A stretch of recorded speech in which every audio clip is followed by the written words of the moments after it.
Hey, hi, hello, வணக்கம் and welcome. இது உங்கள் Netflix.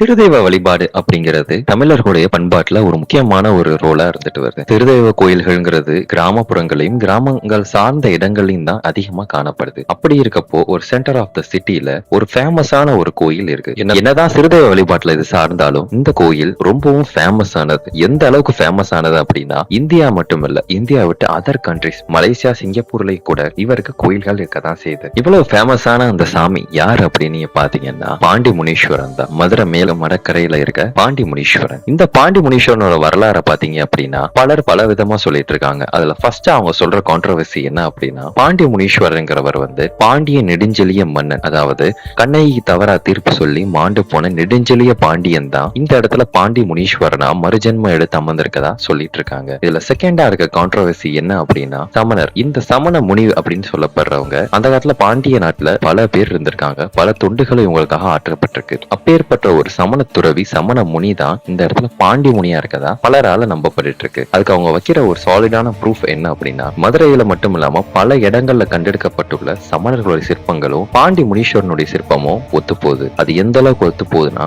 ஒரு 95 to 95% அக்யூரேட்டா அது ஒத்து போகுது. இது மட்டும் இல்லாம அங்க இருக்க ஒரு சமண துறவிக்கு எந்த அளவுக்கு அவங்க வைக்கிறாங்களோ அதே மாதிரிதான் இங்கேயும் வழிபாட்டு முறைகள் நடந்துட்டு வருது. இப்போ நம்ம ஒரு எக்ஸாம்பிளுக்கு மதுரை வீரனை எடுத்துக்கிட்டோம்னா, மதுரை வீரனுக்கு சாராயம் இருக்கட்டும், நான்வெஜ் அதாவது படைக்கிறதா இருக்கட்டும், இது மாதிரி எந்த ஒரு விஷயமும் பாண்டி முனீஸ்வரனுக்கு செய்யறது கிடையாது. அப்போ பாண்டி கோயில்ல வற்ற கெடா, ஆடு இதெல்லாம் யாருக்கு போகுது அப்படின்னா கோயிலோட பின்புறத்துல காவல் தெய்வமா இருக்க சமயக்கருப்ப சுவாமிக்கு தான் இருக்கு. இப்ப நம்ம பாண்டி முனீஸ்வரனை பத்தி பார்ப்போம். உண்மையிலே பாண்டி முனீஸ்வரன் நெடுஞ்செழிய பாண்டியன் தான் இல்ல சமண துறவியா? இந்த கான்ட்ரோவர்சிக்கு ஒரு அப்சல்யூட்டான பதில் என்ன அப்படின்னா, பாண்டிய குல மன்னனாவே இருந்தாலும் அவர் சமணத்தை தலைவராக இருக்க நிறைய சான்சஸ் இருக்கு. இப்ப எக்ஸாம்பிள் சொல்லணும்னா கூன் பாண்டியன் பாத்தீங்கன்னா பல சமணர் துறவிகள் சொல்றத கேட்டுக்கிட்டு சமணத்தை தழுவி சமண மன்னராவே வாழ்ந்திருக்காரு. அன்டில் அங்க ஞானசம்பந்தர்னு ஒரு வர ஞானசம்பந்தர் வந்ததுக்கு அப்புறம் அவருடைய கூனை சரி பண்ணி அவரை நின்ற சீர் நெடுமாறன்னு மாத்தினதுக்கு அப்புறம் அவர் இத்தனை வருஷமா நம்பிட்டு இருந்த சமண துறவிகள் அத்தனை பேரையும் கழுவேற்றம் செஞ்சிருக்காரு. இந்த 8000 சமண கழுவேற்றம் பல நூல் குறிப்புகள்லையும் இருக்கதான் இருக்குது. இந்த சமண கழுவேற்றத்தை பத்தி பல கல்வெட்டுகளும் பல ஆராய்ச்சியாளர்களும் சொல்லியிருக்காங்க. இந்த 8000 சமணர்களை கொன்று முடிச்சதுக்கு அப்புறம் அவர் சைவரா பல சைவ தொண்டுகள் செஞ்சிருக்காரு. ஏன் சிவ தீட்சை வாங்கி சிவ பூஜை கூட அவர் செஞ்சுட்டு இருந்திருக்காரு. அப்பேற்பட்ட மன்னன் கூட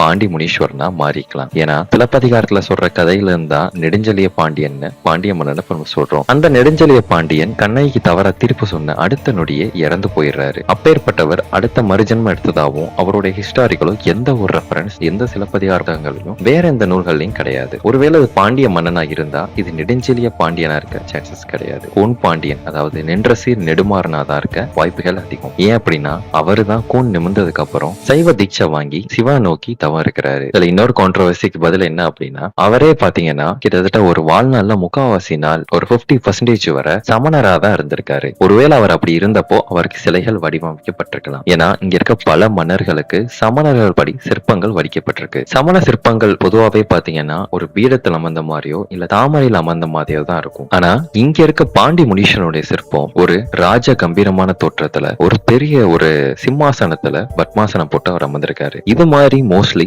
மன்னர்கள், அதாவது மன்னர்களும் சமண துறவிகளா மாறினவங்களுக்கு தான் சிலைகளை வைப்பாங்க. உதாரணத்துக்கு பாத்தீங்கன்னா மகாவீரர் சிற்பம் அப்படிதான் இருக்கும். மகாவீரருக்கும் இதே மாதிரி உருவம் போல சிற்பங்கள் பல இடங்கள்ல காணப்பட்டு இருக்கு. இது பாண்டி முனீஸ்வரனாவே இருந்தாலும் சரி இல்ல நெடுஞ்செழிய பாண்டியனா இருந்தாலும் சரி, அதர் தேன் இவங்க சொல்ற மாதிரி சமண துறவியா இருந்தாலும் சரி, யாரா இருந்தாலுமே அந்த முனீஸ்வரனுங்கிற பேரு பாண்டி முனி அப்படிங்கிறது பொதுவா வர்றது காரணம் என்ன? முனீஸ்வரன்னா யாரு அப்படின்னா, பொதுவா முனீஸ்வரன் ஒருத்தர் இருக்க. அவர் யாருன்னா சிவபெருமானுடைய தலம பூதகணமா இருக்க முனீஸ்வரன். அதாவது 7 முனிகள்லயே தலம முனீஸ்வரனா இருக்க ஜடா முனீஸ்வரன் தான் மதுரை மொட்டை கோபுரத்துடைய காவல் தெய்வம். அவர் தான் முனீஸ்வரனுக்கு பொதுவான ஒரு இடம். இன்னொன்னு முனி, அதாவது பேய் பிசாசு பூதங்கள்னு சொல்லப்படுறதுல முனின்னு ஒண்ணு குறிப்பிடப்பட்டு இருக்கு. அதாவது முனி இந்த மரத்துல இருக்கும், இந்த இடத்துல போனா அடிச்சிரும்னு பல நாட்டுப்புற மக்களால நம்பப்பட்டு இருக்கு. Other than that Muniyandi. இந்த முனியாண்டிங்கிறவர் அதாவது ஒரு வீரரா இருக்கலாம், இல்லைன்னா ஏதாவது ஒரு தியாகம் செஞ்சு இந்த தெய்வமா மாறினவங்களா இருக்காங்க. இது மாதிரி தெய்வமா மாறினவங்கள முனியாண்டிகளும்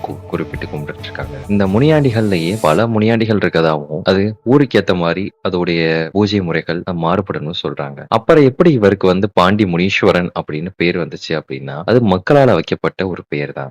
முதல்ல இந்த முனீஸ்வரனுக்கு ஜடாமுனி தான் பல வருஷமா கும்பிட்டு இருந்திருக்காங்க. அதுக்கப்புறம் பாண்டிய குல மன்னன்னு சொன்னதுக்கப்புறம் பாண்டி முனின்னு கும்பிட்டாங்க. காலப்போக்குல அந்த முனிங்கிறது முனீஸ்வரன் அப்படின்னு மாத்தப்பட்டிருக்கலாம். என்ன இருந்தாலும் சரி, நம்ம இதை என்ன சொன்னாலும் சரி, அந்த கோயிலுக்கு வர கூட்டம் ஆனா குறையிறது கிடையாது. அது பாண்டிய நெடுஞ்செழியா இருந்தாலும் சரி, இல்ல கூன் பாண்டியனா இருந்தாலும் சரி, இல்ல சமண துறவியா இருந்தாலும் சரி, யாரா இருந்தாலும் அங்க போற கூட்டம் மட்டும் குறைய மாட்டேங்குது. ஏன் அப்படின்னா அங்க இருக்க பாண்டி முனீஸ்வரன் மேல வச்சிருக்க நம்பிக்கை அப்படி. எந்த ஒரு விஷயத்த நம்ம ஆழ்ந்த நம்பிக்கையோட செய்யறோமோ அந்த இடத்துல நமக்கு அது நிச்சயமா உதவி செய்யும். அது நமக்கு நிச்சயமா ஒரு வெற்றியும் தரும். அது மாதிரிதான் இங்க இருக்க மக்கள் பாண்டி முனீஸ்வரனை பாக்குறாங்க. மதுரை மட்டும் இல்லாம தமிழகம் மட்டும் இல்லாம பல ஊர்கள்ல பல நாடுகள்ல பாண்டி முனீஸ்வரனுக்கு கோயில்கள் எழுப்பப்பட்டு இருக்கு. அது போல பாண்டி முனீஸ்வரனுக்கு கோயில்கள்ல வெள்ளிக்கிழமை ஒரு முக்கியமான ஒரு நாளா கருதப்பட்டு இருக்கு. இப்ப நீங்க வெள்ளிக்கிழமை பௌர்ணமி இது மாதிரியான தினங்களுக்கு நீங்க போனீங்க அப்படின்னா கோயிலுக்குள்ள மட்டும் இல்ல, கோயிலுக்கு வெளியே கூட உங்களுக்கு நிக்கிறதுக்கு இடம் இருக்காது. அந்த அளவுக்கு இந்த மக்கள் பாண்டி முனீஸ்வரன் மேல நம்பிக்கை வச்சிருக்காங்க. இதுல உங்களோட கருத்து என்னன்னு கமெண்ட்ஸ்ல போடுங்க. அடுத்த வீடியோல பார்க்கலாம். Stay tuned. பை.